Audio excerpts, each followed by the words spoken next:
నల్గొండ జిల్లా కేంద్రంలో మైనారిటీ పాఠశాలలో స్వయంపాలన దినోత్సవ వేడుకలు నిర్వహించారు. విద్యార్థులు ఉపాధ్యాయులుగా తమలో తాము టీచర్లుగా పాఠాలు బోధిస్తూ ఎంతో సంతోషంగా ఆనందంగా జరుపుకున్నారు. కొందరు విద్యార్థులు ఎంపీగా, ఎమ్మెల్యేలుగా, స్కూల్ టీచర్లుగా వివిధ బోధనలు చేస్తూ పిల్లలను అలరించారు.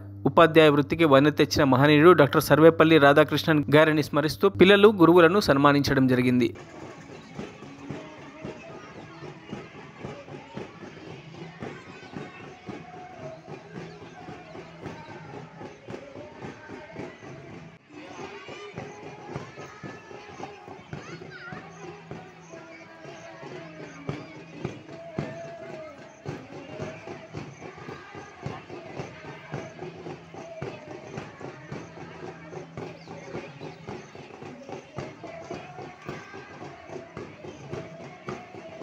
మరిన్ని అప్డేట్స్ కోసం మా ఛానల్ని సబ్స్క్రైబ్ చేయండి.